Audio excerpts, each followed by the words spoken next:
Morning, everybody. It's now 9 o'clock. Kane County Transportation Committee, I hereby call it to order. And let's have a roll call. Berman, Berman here. Iqbal, Well, present. Caius, Caius present. Leonard, Leonard here. Roth, Roth here. Williams, Williams here. Doherty, Pepe, Steppy here. an in-person quorum. I have remote attendance requests for Mr. Doherty and Mr. Berman due to health reasons. Do we have any objections? No. Okay, thank you. Thank you. Thought I heard somebody speak, sorry. Can I have something about approval? Can I have a, Mr. Chairman, this is Caius. I would ask for Approval of minutes? unanimous consent for the approval of the minutes from February 18th, 2025. okay, unanimous request for the minutes for approval of minutes from February 18, 2025 has been requested. Any objection? No. Okay, so moved.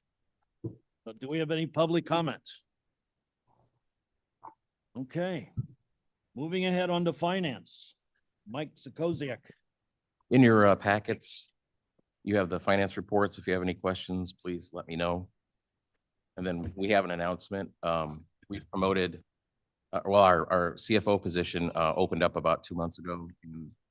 Recently, we promoted Ashley Young, who was our senior accountant, into the head position right there. She's sitting next to Tom. So hopefully going forward, you'll be hearing a lot more from her and a lot less from me.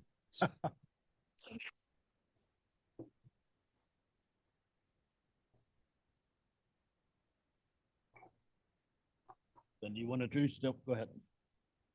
And Tom? All right. This should be pretty quick. This is essentially an intro to our transportation improvement program.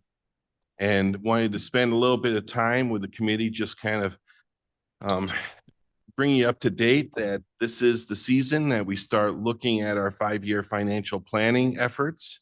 And so as part of your packet, you have a draft of the most up-to-date financial plan. This plan, as you can see on the front page here, this plan includes all of our projected revenues over the next 5 years, as well as it has information on personnel, commodities, contractuals, and the transportation improvement program. So when you look at the transportation improvement program and you're going through the 5-year financial plan, you'll see expansion projects. These projects includes projects that are still in progress as far as engineering, as far as land acquisition, construction. There's also projects in here that financially have been completed, but we still owe IDOT for our share of the project. Sometimes that takes a few years. If you actually look at our purchase orders, you can see some purchase orders in our list of projects that the project might have been completed 3, 4, or 5 years ago, but we still haven't gotten billed for that $5 million portion of our project. And so we track all of that, and you can see that in our financial plan. Currently, there is probably close to around $90 million worth of purchase order obligations, contractual obligations that we have for various aspects of our operations as well as our projects. So if you ever want to kind of see where we're at financially, and you want to sit down and talk about it and have an understanding of where we're at and how we're addressing the cash flow and that kind of stuff, because again, projects, as I described last month, takes 10 years, sometimes even longer, to actually bring a project to fruition. So if you look through again, the 8 or 9 pages, there's expansion projects there, there's modernization projects and safety projects, and then there's also preservation.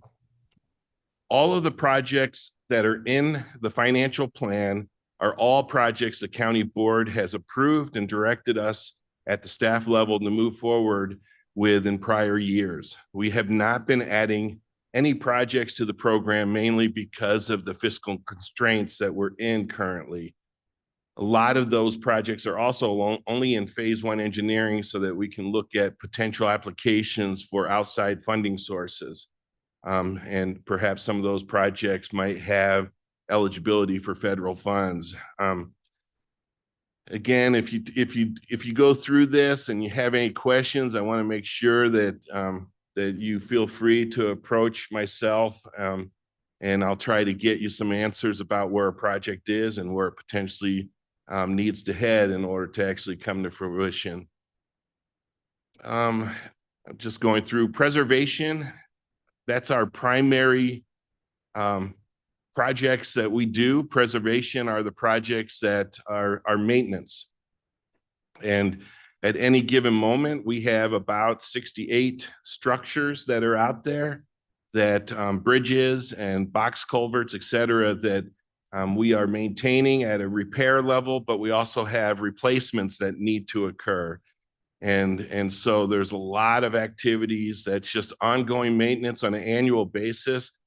We probably spend about $12 million a year just to maintain structures. And then for the paving and striping of roads and the safety aspects along the roadway, we probably spend about $13 million a year.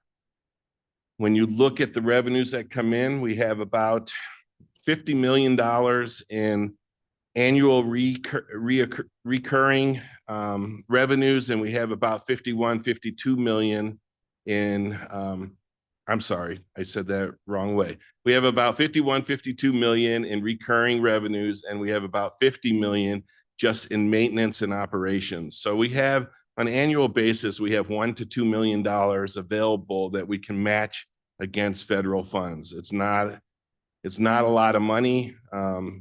Inflation, other cost aspects of projects have increased substantially. And because of that, we have less and less funds available. We're actually getting to the point where it's going to be difficult to even maintain our roadways. Again, commodities and contractual operational aspects are in there, including all the vehicles. Our superintendent, Mike Way, has every single vehicle over the next 5 years that he anticipates having to purchase. That's all in here based upon their hours and operations. And then there's, at the bottom line, there's a lot of information relative to what funds are available. By 2028, we're going to have about a $33 million shortfall. This has been the case about 3 to 4 years out. We have a shortfall in every financial plan, and staff is always working at trying to figure out if there's federal or state funds that we can bring in to fill the gap. In this case, as we all have discussed in the past, it might be a little bit more difficult in order to have the local funds for matching funds in the future in order to get federal or state funds. The last sheet, I laid this in front of you just so that you can kind of, in general, in a one-page summary, you can see exactly where we stand as far as finances. It shows the projected FY 2025 as well as the outlying years 26, 27, and 28.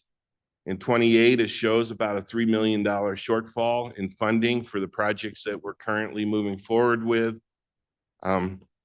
So this is just a quick summary of cash flow. Instead of having to look at that 9-page document, you can look at this 1-page document. On the bottom half of this page, you also see the critical projects that are listed over the next 3 to 4 years. So you see in 26 to 28, there's a lot of projects that we have to move forward with no matter what. There's nothing we can do to stop these projects. I did back last fall, I gave you a list of projects that we might have to stop. And we still have that list, but I wanted to at least let the committee show that there are a number of projects that are required that we contractually are obligated to move forward with. There's 3 areas that are listed there. There's the local program fund obligations. And these are current estimates of only the county portion, because some of these do have federal funds and state funds that are involved. So this is a list of only the county portions. It's over $100 million worth of projects that we have to do in the next 4 years. So you do have in the first grouping, you do have a number of intersection safety projects that need to go forward. There's been temporary improvements at some of them, and others we're trying to address the accidents that are occurring there. In the middle grouping, there's local matching obligations for federal projects. These are projects that need to move forward no matter what. There's the Kirk Road Bridge over the UP Railroad. That bridge needs to be replaced. We have a funding obligation for the tree mitigation along Long Meadow Parkway. There's safety projects on Plank Road that are moving forward. 2 intersection projects, Randall at Big Timber and Randall at 72, that have federal funds that need to move forward. The Randall at Hops, we discussed that last month as far as the funding that has become available, where quite a substantial portion of the project now is funded. And then there's also some other safety projects, the recessed reflective pavement markers on curves, as well as other rural curve improvements. And then the last grouping are some obligations that we have with IDOT and the tollway. We maintain the bridge decks for crossings of the tollway. That's our required portion of the maintenance. The tollway maintains the substructure, but we have to maintain the decks. And so there's about $25 million worth of roadway improvements over the next 3 to 5 years that we're required to do in the replacement of the decks for those crossings of the tollway.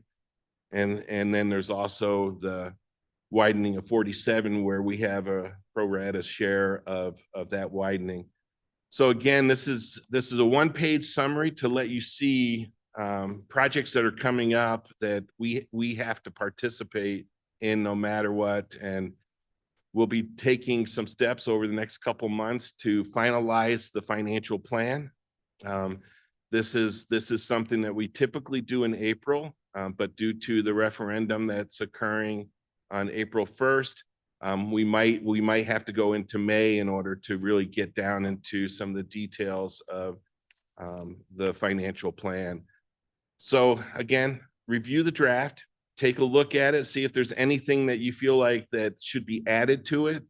We have really minimized changing anything. We really are keeping the estimates very tight and not adding projects.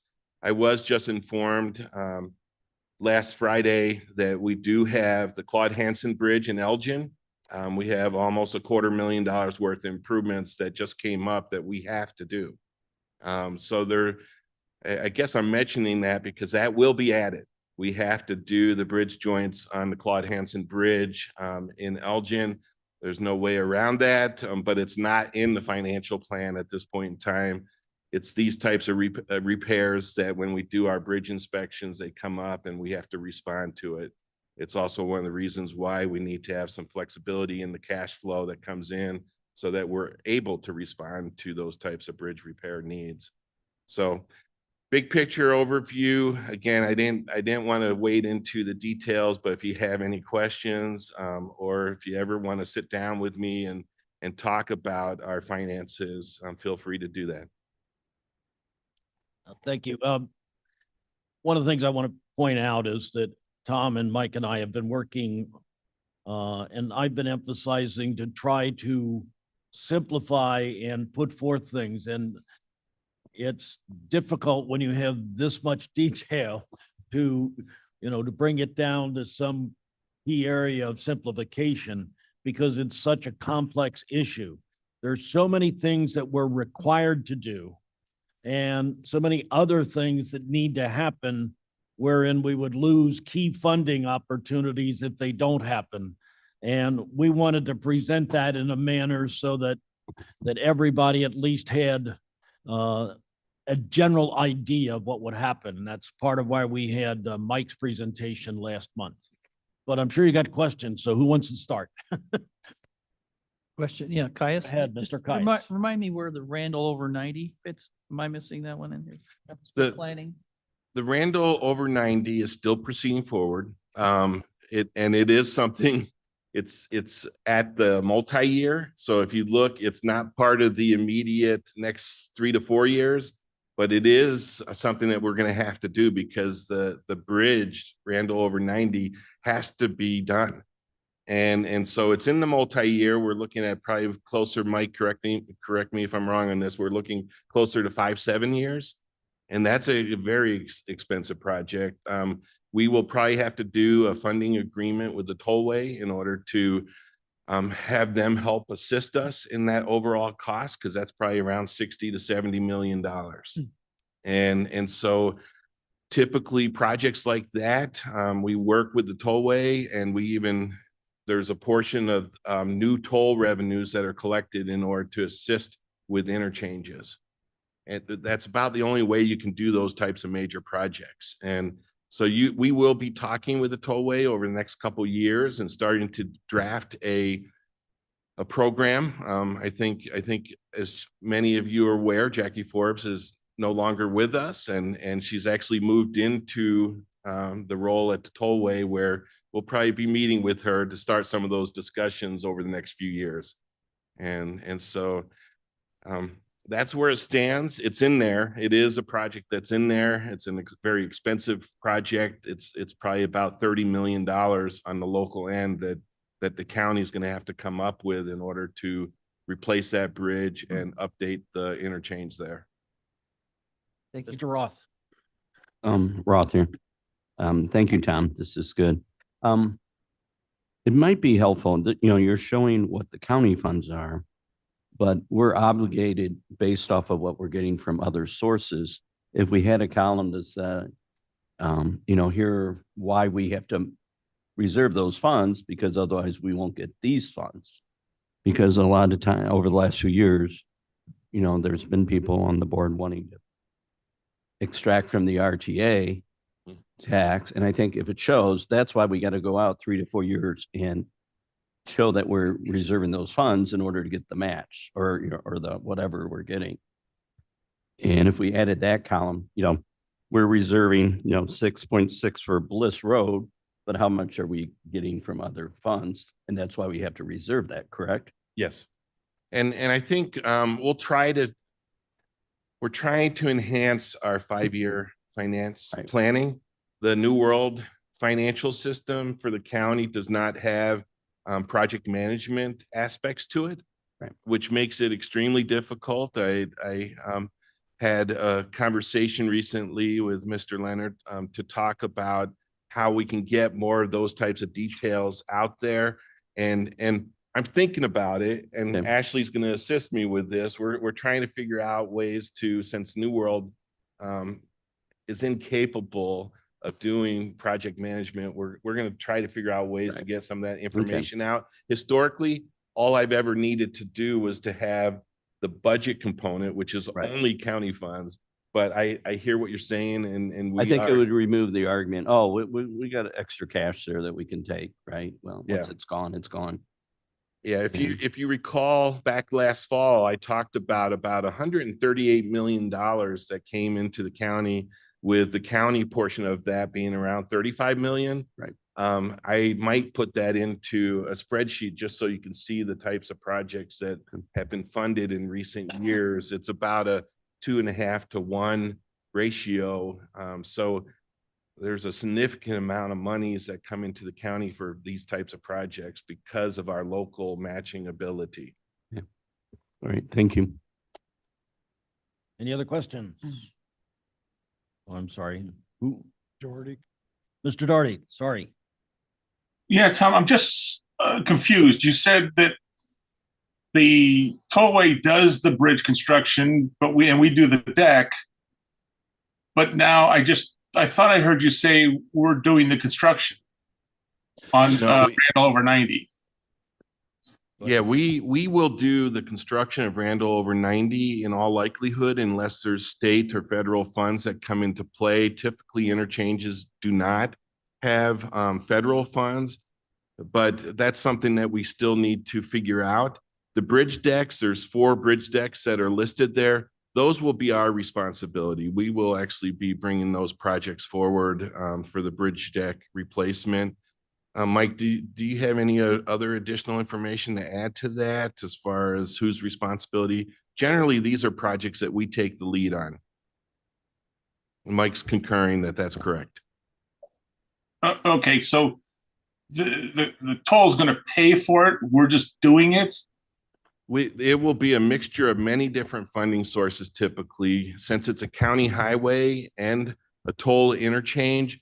It in all likelihood, probably 90 to 100% of this will be county and tollway assistance. So this is a situation where the county has a responsibility for a majority of the interchange as well as the bridge replacement. Mike, did you have anything to add to that? Yeah, I was just gonna say the projects that are listed at the bottom of the sheet, Bliss Road, County Line, Dauberman, and Main Street, over I-88, those will simply be bridge deck replacements. Up at Randall at 90, the whole bridge will be replaced. The original bridge from the 50s is still in the middle underneath there. So the whole thing needs to be replaced based on condition. But if we don't do some work to the interchange, whatever bridge goes in there will be lock in that interchange geometry for our lives here. And so No, I that's why understand. we're Tom looking just at said, it differently. no, Tom just said during the presentation that the tollway does the bridge construction and we do the deck. But in this case, we're not. And I'm just trying to We're- figure We're responsible for the deck. The tollway is financially responsible for the beams on down. And so we maintain our parts, they maintain their parts. Sometimes we do a dual project when we're impacting each other.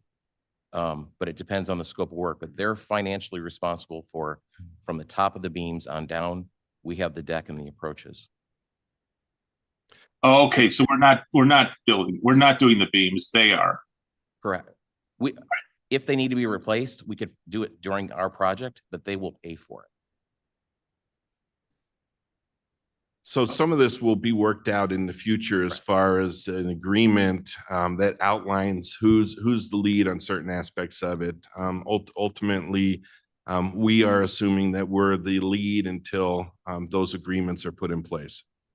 All right, thank you. Mr. Darting, expanding on your point a little bit, the complexity of what organizations are involved and what they're paying is relatively complex. It's pretty hard to present it in an easy manner. So the Randall Road one is ours because it's a county road. But even if you go down a little bit further east on I-90, like the 31 overpass, that's the primary responsibility of the state. But we have responsibilities for those overpasses to some degree also. So none of it's easy and none of it is inexpensive. Mr. Roth. Roth here again. And Tom, you had said the Randall over 90, it's beyond 5 years, that project, right? So we're not that far along on details, right? We're working on the phase 1 engineering right now, Right. and these projects take about 10 years to develop. So we've had initial conversations with the tollway. When we did the Illinois 47 I-90 interchange, that took about 9-10 years to Right, develop. We anticipate construction in probably 5 to 7 years. Right. So it's beyond our current 5-year plan right now to know the details. But the planning is not. Right. Yes. Right. And like you said, it can be up to 10 years or more. So Yeah. nothing like a short-term plan. Any more questions? Thanks, Tom. Mike Way, maintenance. Anything happening? Yeah, good morning. In the maintenance report, you'll have it in your file. I would like to highlight, I had a typo in there, starting to remove snow. I think if I waited till March to remove snow, I'd be in Mike or Tom's office explaining that. So that should say, starting to remove snow fence. So we have about 75% of our snow fence out of the fields, getting ready for the farmers, trying to play the weather.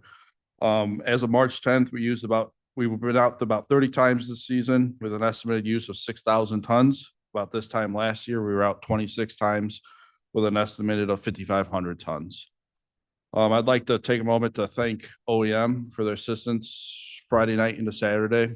We had approximately 10 trees fall from that storm system on county roads, blocking quite a number of them. We had all roads open except for one by 3 a.m. The only road that remained closed after 3 a.m. was County Line, and that's because there was power lines still down in it. But that was opened up by, I think, 8 or 9 a.m. on Saturday. So OEM did an amazing job assisting us, and I'd like to give them some credit for that. Any questions on the maintenance report? Perfect. So a little presentation about sign making. It's going to be try and make it fast, but get you guys skilled enough that maybe you can come out and help us make some signs in a couple of weeks. So the sign shop is composed of 3 to 4 people. They have 2 trucks. They have approximately 800 lane miles that they run routes every week. They run every county road weekly. So it's kind of a twofold. They are inspecting signs, replacing signs, but they're also picking trash up, and they're inspecting for any hazards on the roadway too. So with that, we have our patrol trucks who pick up trash and our sign crews. So every county road is inspected every week to make sure there's no hazards in the roadway for the public. There's approximately 16,500 signs in King County. That doesn't mean there's 16,500 posts. Some signs have 2 to 3, or some posts have 2 to 3 signs on it, but 16,500 signs is the approximate number. The picture in there you'll see is our cartograph system, which we use to track our signage. So every dot right there is a county road with a sign on it. And then from there, we can actually look at when the sign was last replaced, when it was serviced, and how much that sign has cost us year to date. We can also look and see that that sign's been hit 6 times in the last 2 years. Maybe we need to move it and get it in a better location. So there's going to be 2 methods of sign making. I refer to the old sign making process. It's very similar to, if anyone is familiar with the cry cut or the Cricut that you would have at your house, making vinyl stickers for your cars. It's the same process. It's just on a much bigger scale. So this is how we've been making signs for the last 20, 30 years. And this is still how a lot of agencies make signs. But the new system we actually put into service about 3 years ago. So with the old sign process making, you have to design the sign on a computer. You then have to cut that image on a plotter, and you have to remove the excess electro cut EC film. So you'll see in the photos right there that crossroad sign, all that would have been all black. And then he has to weed out the material, and that gets tossed out. So that pile next to it is just waste material at that point. And you can see when you start getting into signs with words, that you have to weed all the words out and try and get the O out and without destroying the sign. From there, you have to apply the transfer tape on top of the EC film, which is basically just sticky tape that makes it so you can put it on the diamond grade. So then you have to apply on the diamond grade to the blank. You have to trim the edges around the blank, and then align the EC film onto the blank and roll it, remove the transfer tape, and apply the graffiti film. And then from there, you made the sign. So, and I'll break down minutes after that, but I'll compare it to the new system. About 3 years ago, we purchased this 3M printer, and what it does is it prints the sign ink directly onto the diamond grade. So there's no more waste, anything like that, and you can sign it up and have 100 signs printed at once on a roll, as long as it's the same color diamond grade. So with that, he has to design the sign, which once you design a crossroad sign, you save it. You never have to redesign it. So you print the sign directly onto the diamond grade. From there, we apply a clear protective overlay from 3M. And then from there, we roll the diamond grade onto the blank and trim it. So went from 10 steps down to 3 steps. The picture on the bottom is the 3M printer. And then the one on top is the 3M overlay, which provides a UV film and also a graffiti film on top of it. With that, and I'll mention this later, but that graffiti film and UV film allows us, they warranty it for 20 years. So 3M says that that sign will not use its reflectivity for 20 years. So that's a huge savings right there. And we don't know how accurate that is. So you'll see we've actually started on the bottom of our signs, we'll put Kane DOT and the year that sign was made. So in 20 years from now, I'll be able to pull up a sign from 2025 and test the reflectivity and see what it's still like. And the other thing too is this does help us with sign theft. So in the rural areas, sign theft is a big issue. So if they end up at a flea market or a garage sale, anything like that, we can say that sign belongs to us. So the big thing is the cost. So the old method, the cost was for the blank is $28.77. That's kind of moves up and down with how the market is with aluminum. Diamond grade for the roll for the 30 for a standard 36 by 36 sign, you have $20.49 worth of diamond grade. Your EC film is $15.24. Your transfer tape is $9.29. The graffiti film is $10.79. And that graffiti film, the old style, doesn't have the UV protector in it. So a total, just the sign on the old method was $84.58. Our new method, the blank, $28.77, the same for the diamond grade is $20.49. The ink to print a 36 by 36 sign is only $1.13. And the graffiti film / UV film is $8.55. So it brings our total material of $58.94. So for one 36 by 36 inch sign, we're saving $25.64 per sign. And that gets into a larger number when you start looking at our overhead signs on Randall that can be much larger than 36 by 36. 36 is just a standard rural sign out in the country. Now, the other savings is time. The old method to design, lay out everything, you had about a 5-minute average. The plotter setup would set you about 5 minutes. To weed out the EC film is 10 minutes. And that 10 minutes is someone from the sign shop doing it who's been doing it all year, who's fast. Probably double that if you put a newer guy on it. Then the trim, stick it to the blank and apply it, your 15 minutes, transfer tape, EC film, another 10 minutes. So total 45 minutes to make one sign. The new method to design, lay out your 5 minutes to set the printer up. It does take a little time because you got to make sure everything is straight so it prints perfect. That's 10 minutes. And then overlay is 5 minutes, and then trim and stick to the blank another 5 minutes. So a new sign, you're doing it in 25 minutes. Now with that, we don't just print one sign at a time. He'll print 10 to 20 signs on a row. That way we have them we have a system where we keep a lot of the signs stored and ready just to apply to blanks in case they go down or anything like that. The UV protector, what it does is it prevents that county line road sign like that. That is what sun will do to a sign. It will start to make it peel and the reflectivity fail. So like I said, 3M has a 15-year warranty on the sign. So, but they say it should last for 20 plus years. So in 15 years, I'll be able to tell you if the UV protector is still working. Now, the other thing is with this and kind of going into another resolution I have later with IPW man is kind of emergency response.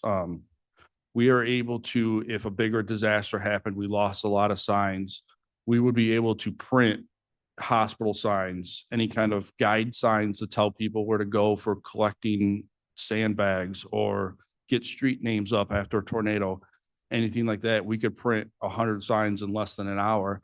And what our sign shop has done is we've actually, through the recycle program of political signs, we have saved probably about 100 political signs. And we can use that to apply street names on or temporary signage in the event of a disaster. And you could staple that right to a telephone pole, to a down tree, anything like that. And that came from a IPW man class I did where they studied the Joplin, Missouri tornado, where signage was one of the biggest issues that hindered recovery and assistance because outside agencies didn't know the area. So with this and working with OEM, if we ever have a bigger disaster in King County, we would be able to get temporary signage up fast. This is just pictures of our sign shop. If anyone hasn't been out there, anyone's more than welcome to kind of come out, take a tour. That table right there was actually a donated table from McHenry County DOT. They built that and then they bought a new table for themselves and asked if we wanted it. So I jumped on it as fast as I could. Just kind of historical photos, but any questions on sign making? Mr. Roth? Roth here. Have we eliminated having to do it the old way completely? Yes, we keep the old plotter, just because that makes really nice, vehicle numbers for the trucks. Okay. So printing off like unit 29 or anything like that, that's really the only reason we keep it. But Okay. once that machine is no longer serviceable, we'll get rid of it. Is this, the printer big enough to print like for the big tollway signs and stuff like that? Okay. Yes, yeah. Okay. So and the other thing, there's a lot of things we could do with the printer. Too, we could actually make roll-up signs with it. Our patrol trucks, we printed the vinyl on the side of the truck. And when I got a quote for that, for a company to do it, it was $8,000 per truck. So Right. So hopefully we never have to replace all the signs at once. I added that up and it would take 6,875 hours with 16,000 signs. We could call upon you to help. I'm an IT guy. I can help. just so I do have, this is the typical waste in one old method sign. So that's how much garbage we throw away every time we make a 36 by And 36 sign. that goes away. That'll Yeah. make Mavis very happy. The only waste now with a new sign is actual, the 3M material has a paper backing. So a little bit more environmentally friendly to throw that away than this big pile of plastic. Okay. Good presentation. Thank you. Mr. Leonard? Thank you, Mr. Chairman. You know, I did a few calculations when you were talking. You're saving about 30% on the cost of the sign and then about 40% on the labor time that's used. Is this a 36 by 36? Does it become greater or less, or is it about the same for larger or smaller signs? The savings will be smaller for the smaller signs, but greater for the bigger signs. And I would say, looking at our operation, probably 75% of our signage is 36 by 36 or larger. It's not until where we used to do like a hospital sign and then you'd have the H and then an arrow underneath. That used to be two separate signage. Now with this system, we can print it all as one sign. And then same thing with saying like Route 20 East and an arrow, that used to be three separate signage. Now we can do it as one big sign.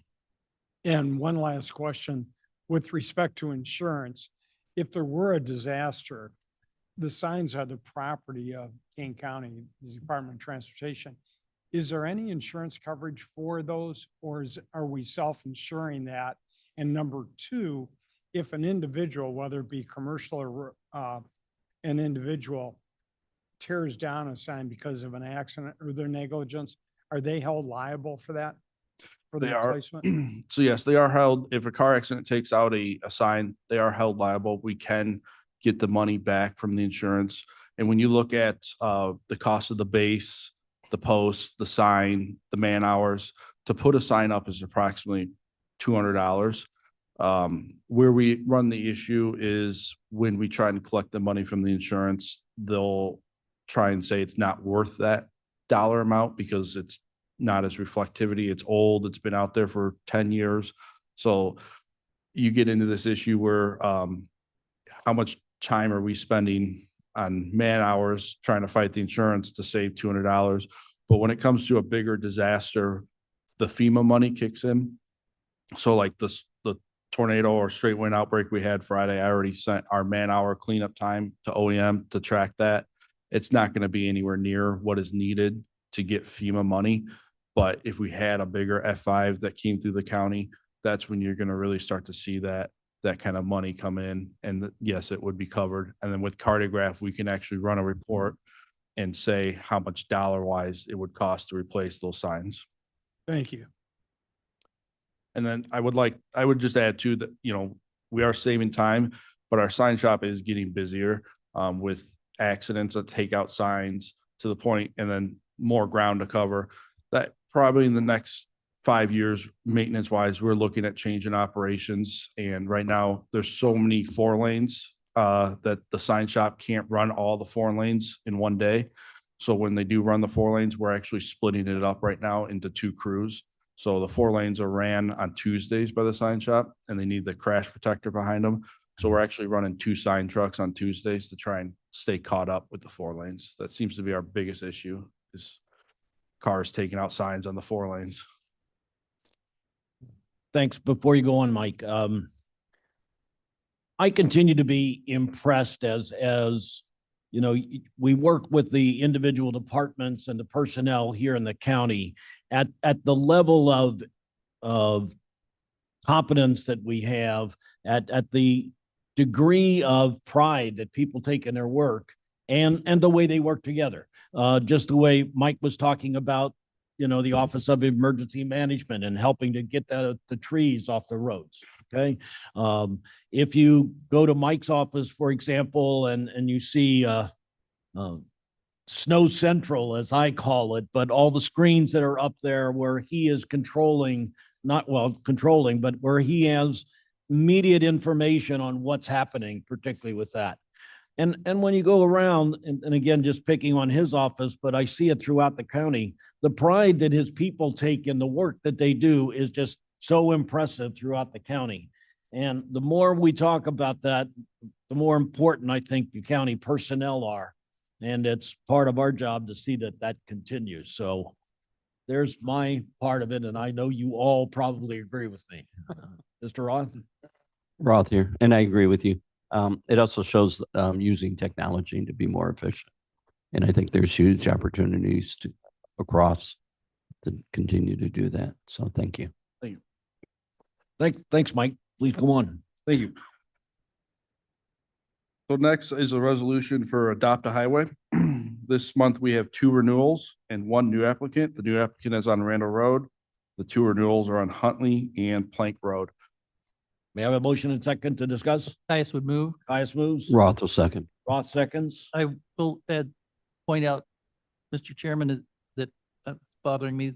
Road is misspelled, but it's just in item number 1 there. Okay, we'll fix that.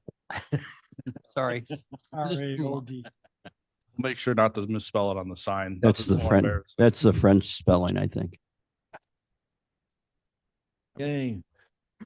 May we have roll call, please? Berman, Yes. Iqbal, Iqbal, yes. Caius, Leonard, Leonard, yes. Roth, Yes. Williams, Williams, yes. Doherty, Doherty, yes. Pepe. Seppi, yes. Okay, Mike. All right, next is a resolution for approving a deposit of 2026 tandem axle truck and chassis for the Kane County Division of Transportation. This would be $5,000 per chassis for a total of $25,000. This would be for the FY 26 budget. Just last night, I did get the numbers for what each unit will cost. 4 of these will be snow plows, and one, what they call the tractor, is a kind of like a semi-trailer tractor. So it hauls our bigger equipment around. It hauls our gravel semi around, 18-wheeler. So the snow plows are roughly coming in right now at $149,974 per chassis.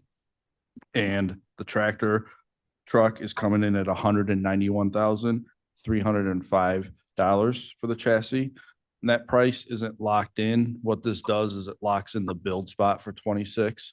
And from there, if not all 5 trucks are approved in the 26 budget, we could take, if only say 4 are or 3 are, we could take that $5,000 deposit, put it towards the other one. If none of the trucks are approved in the 26 budget, they'll refund us the $25,000. I would add that, like if you look at Tom's tip, the tip there, you will see that in the following years, 27, 28, we go down to 1, 2 plow trucks. So this is kind of the last big year of catch up, and then we're back to normal. These are from Sourcewell.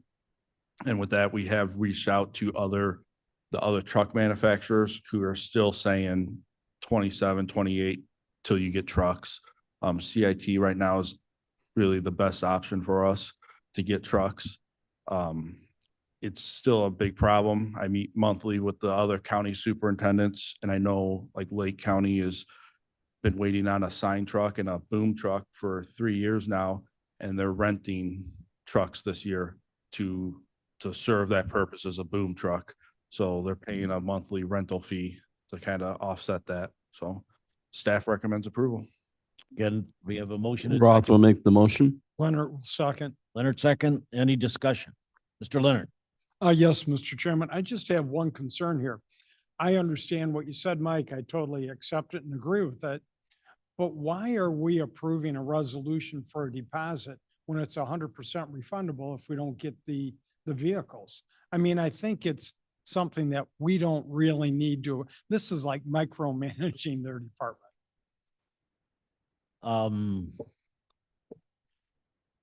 Who wants to answer that one? You want to do that, Mike? Aren't we locking in the price? No, there's no price yet. Oh, I actually asked the price. Yeah. But is that guaranteed? No. The price, what it does is it locks in the build spot. With everything going on, these trucks do come from Canada. So I cannot lock the price in. They will not lock the price in. So they will lock my build spot in, and that's about it. So really, it's kind of just transparency to show that the 26 budget hasn't been approved, but I'm asking for these 5 trucks in the 26 budget, and I need $5,000 each to just lock a build spot in.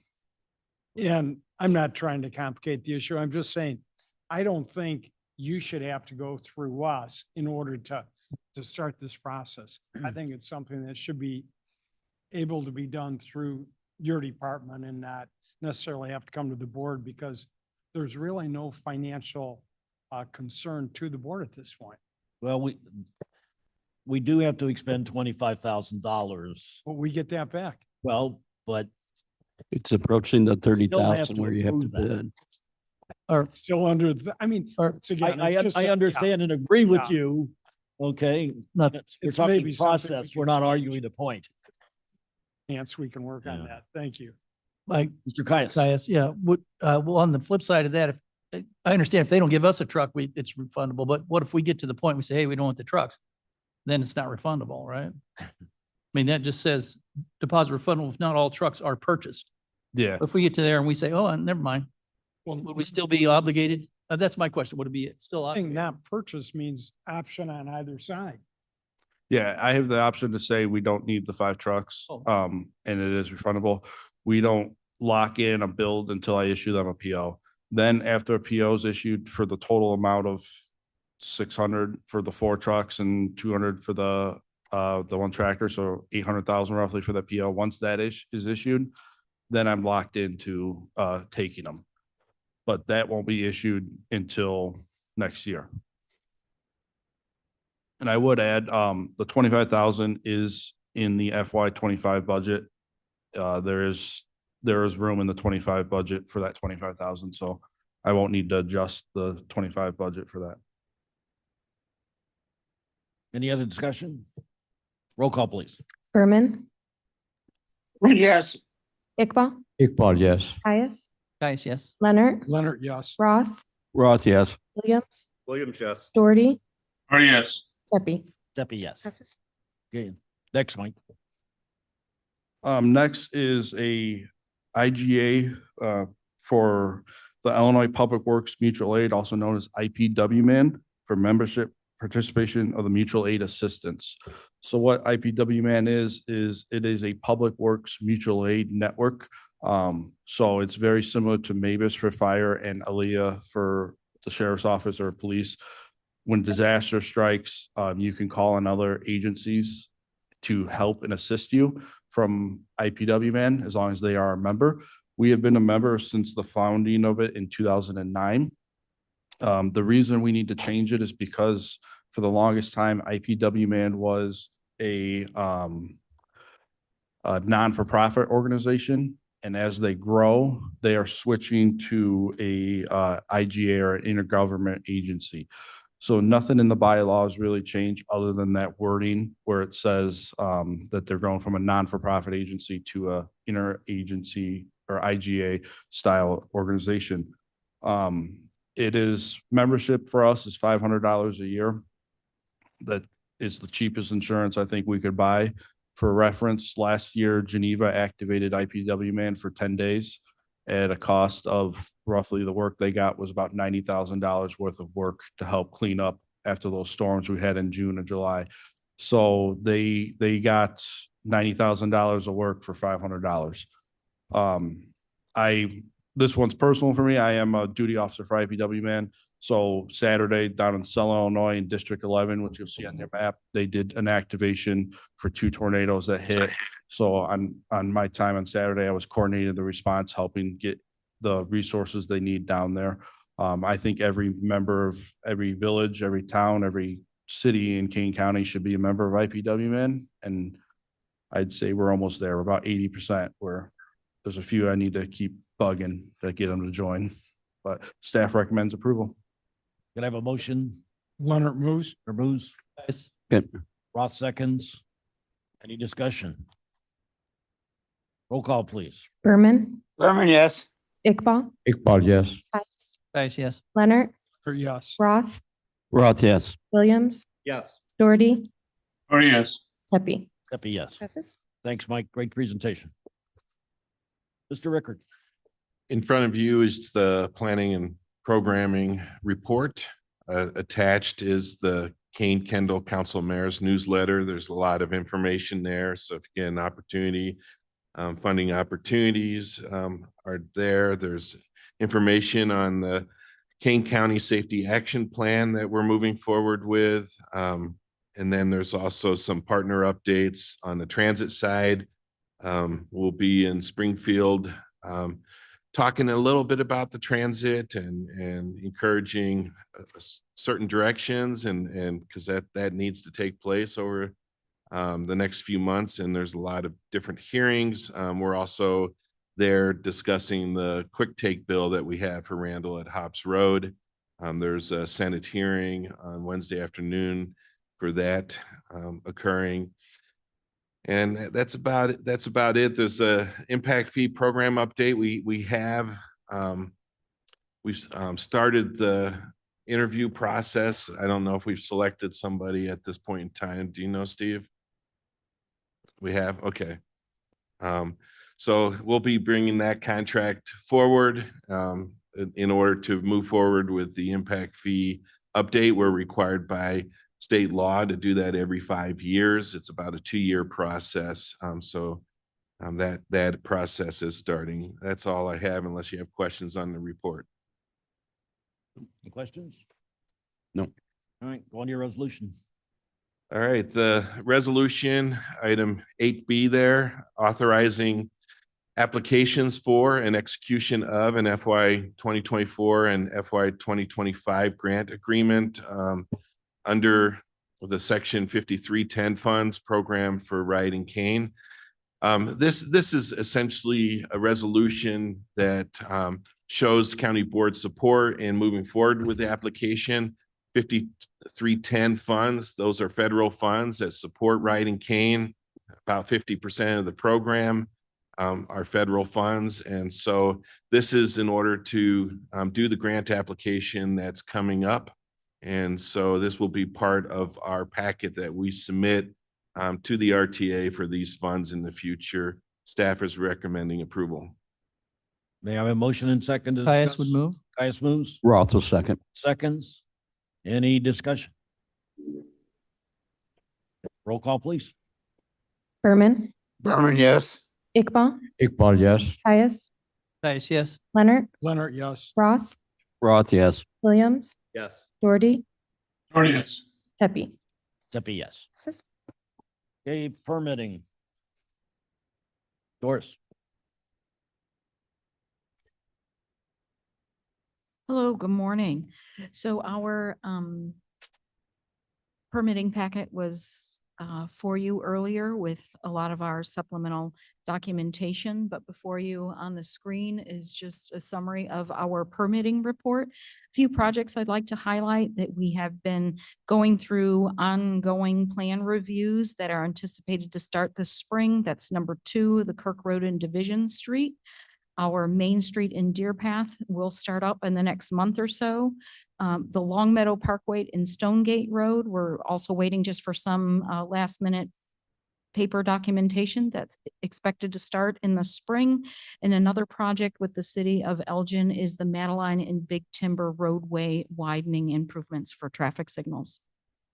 That's all we have. If anybody has any questions. Question? No questions. I see none. Thank you. Traffic operations? Joe? Good morning. Other than what's in your packet, I'd just like to highlight that we are in the last year of a 3-year luminaire replacement project. So we're replacing metal halide lighting with LED lights, and also the Fabian Parkway Bridge. We're replacing the light engines in the decorative housings. We're not replacing the entire luminaire. We're maintaining the look, just replacing the guts of it. So we expect a longer lifetime and electricity savings with the metal halide and high pressure sodium vapor to LED conversions. And are those LED lights being replaced just for Mr. Roth? Well, I do have a question. What percent are we with LED versus the old style? I am not certain of that, sir. I can find Okay. that The out. sooner we get to 100%, I think the more we'll save money. So, Yes. and I know there's a cost, so we got to be realistic, but Yeah, there's a cost, but there's a major benefit. yeah, I mean, at my museum, I got 20% saving converting to LEDs. Yes. So, Okay, project implementation. Good morning, Jennifer. Good morning. This morning, we'd like to highlight some of the awards that our Long Meadow Parkway Corridor Project and our Doberman Road Extension Project have been winning recently. Long Meadow Parkway won for projects greater than $75 million at both the APWA Fox Valley branch and the Chicago Metro chapter. Long Meadow Parkway also went on to win the ACEC Illinois Honor Award. And then on the evening we were presented that award, we were surprised to find out that Long Meadow Parkway also won the Lincoln Grand Conceptor Award. It is the top award in the state and has also received national recognition from ACEC. that's a beautiful plaque. Yeah.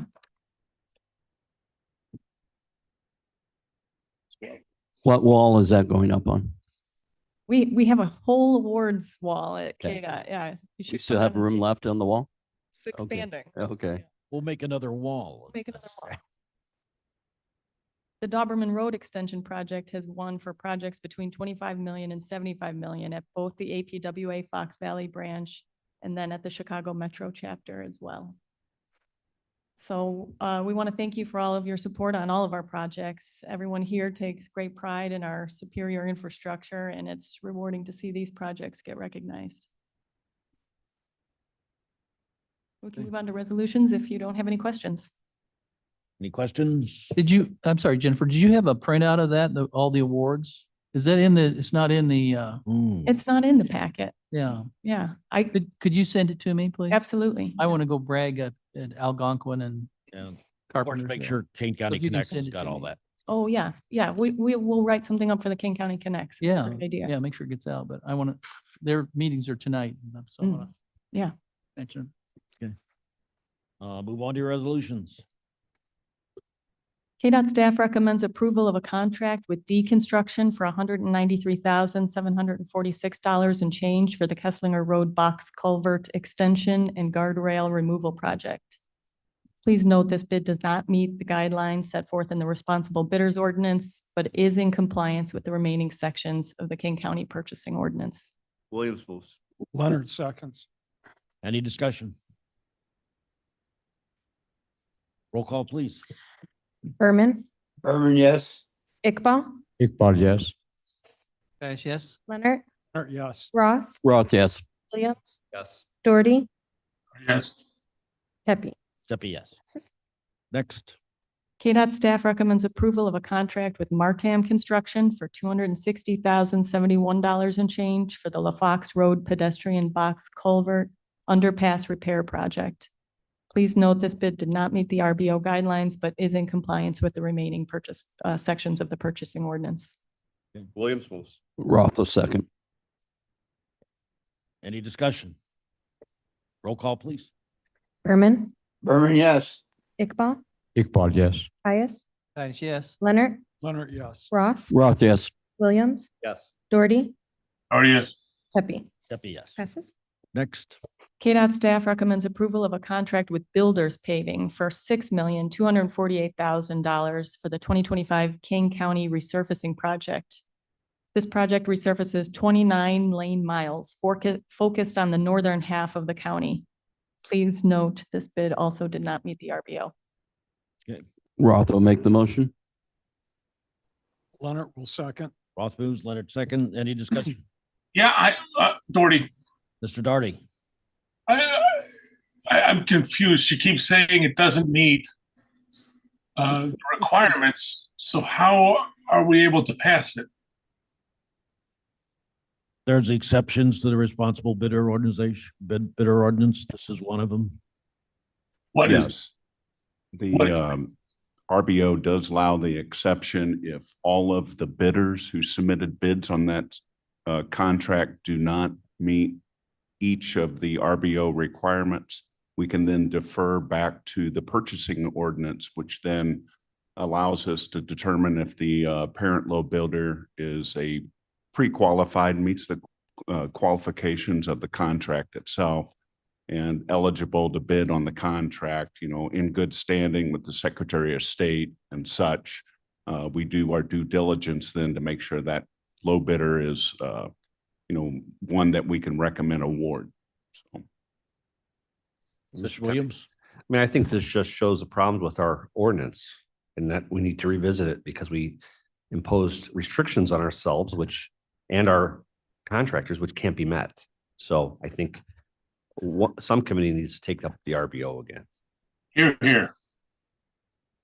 Ms. Caius? Mr. Caius? Yes, I do believe we will be taking that up. In admin? Yes, Okay. but it seems to be a much longer process than I had anticipated. With all of the complications of the operating a government. My apologies that we still continue to have to do this, but Okay. hopefully we'll get on that right away. By tomorrow? Oh, Okay. Roll call, please. Berman, Berman, yes. Iqbal, Iqbal, yes. Caius, Yes. Leonard, Leonard, yes. Roth, Roth, yes. Williams, Yes. Doherty, Yes. Pepe. Pepe, yes. Passes.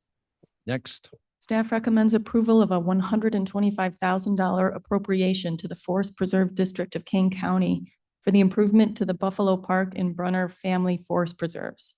This appropriation is associated with the previously executed IGA to the resolution, attached to the resolution. Caius would move. Caius will move. Roth will second.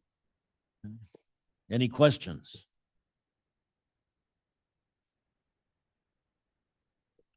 Okay, roll call, please. Berman, Berman, yes. Iqbal, Iqbal, yes. Caius, yes. Leonard, Leonard, yes. Roth, Roth, yes. Williams, Yes. Doherty, Doherty, yes. Pepe. Pepe, yes. Next. Staff recommends approval of a relocation commitment agreement with ComEd for Phase 1 design engineering costs associated with the relocation of the ComEd transmission lines related to the Randall at Hops CNRR overpass design. Roth will make the motion. Roth moves. Leonard will Leonard second. seconds. No discussion, please. Okay, roll call, please. Berman, Berman, yes. Iqbal, Iqbal, yes. Caius, Caius, yes. Leonard, Leonard, yes. Roth, Roth, yes. Williams, Yes. Doherty, Doherty, yes. Pepe. Pepe, yes. Passes. Next. Staff recommends approval of an engineering services agreement with HR Green for $372,811 for the 2025 structure inspections project, which provides inspections on the county's 72 bridges and the township's 53 bridges at federally required intervals. Roth will make the motion. Leonard will second. Seconds. Discussion. Okay, roll call, please. Berman, Berman, yes. Iqbal, Iqbal, yes. Caius, Caius, yes. Leonard, Leonard, yes. Roth, Roth, yes. Williams, Yes. Doherty, Doherty, yes. Pepe. Pepe, yes. Passes. Next, Staff recommends approval of an IGA and appropriation request for IDOT in the amount of $58,885 and change for their project to reconstruct Illinois 47/US Route 30 from Water Park Way to Jericho Road.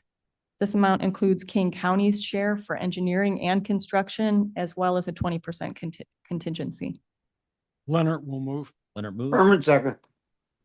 Berman second. Any discussion? Roll call, please.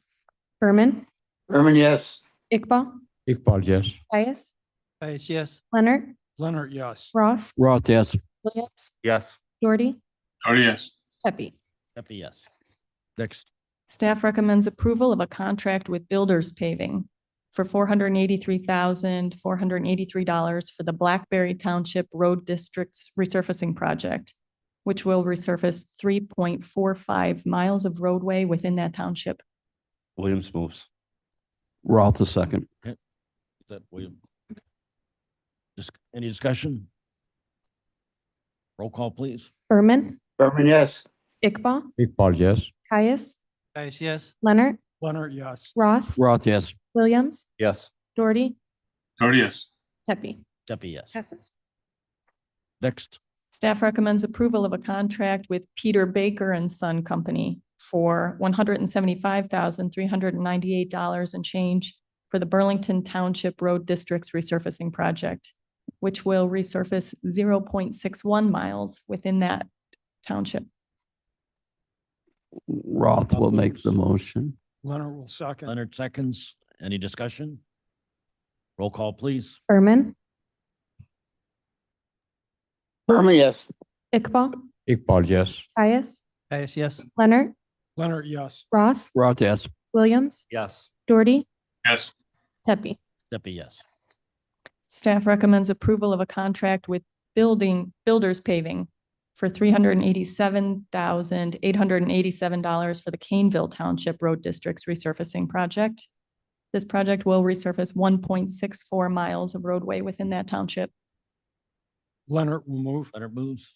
Roth, a Roth second. Any discussion? Roll call, please. Berman, Berman, yes. Iqbal, Iqbal, yes. Tyus, Tyus, yes. Leonard, Leonard, yes. Roth, Roth, yes.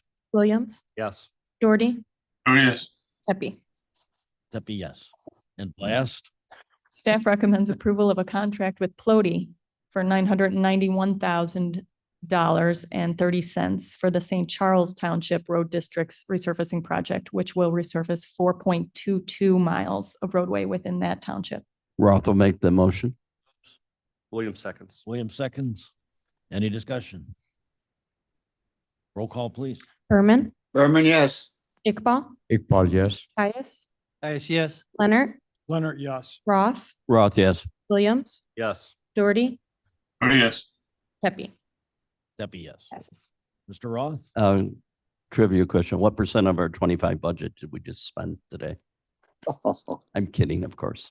Most of these were townships, so Yeah, I you know. just have to do the. Yeah, those first four resolutions, I think we spent 10 million. But we saved it with the LED lights. That's right. Millions. May I have a motion to replace reports on file? Tyus would ask for unanimous consent to place reports on file. Any objections? Nope. Okay. No need for executive session. Any new business? Roth will make a motion to adjourn. Okay. Leonard will second. All in favor? Aye. Thank you, everybody. Aye.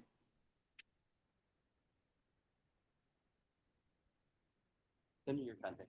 Be smooth. Yep. Right. Think it's gonna be.